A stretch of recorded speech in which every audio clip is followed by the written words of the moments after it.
في زمن قياسي تعرفت الأجهزة الأمنية في السعودية على هوية انتحاري مسجد الإقديح.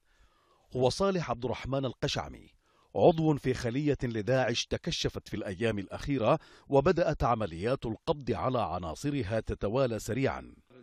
بيان الداخلية السعودية قال إن الانتحاري القشعمي استخدم مادة من نوع RDX شديدة الانفجار، وهو واحد من خلية كبيرة تم إيقاف 26 من أفرادها وتجري ملاحقة آخرين.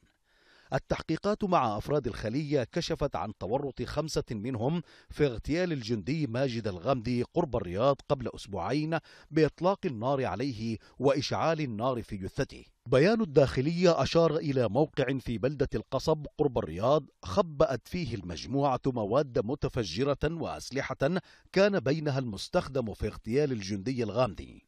أما 21 موقوفا الآخرون فحسب التحقيقات اتضحت علاقتهم في إسناد الخلية بالدعاية والتجنيد وجمع الأموال ورصد الأهداف.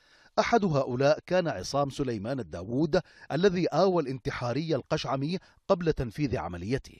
الداوود سبق أن أوقف في لبنان بتهمة الارتباط بتنظيم فتح الإسلام، وسلم إلى السعودية قبل سنوات وتمت محاكمته في البلدين. وكان لافتا بين المجموعة المتهمة وجود 3 مراهقين في 16 من العمر ودون ذلك، وهم من أفراد أسر تضم عناصر في القاعدة.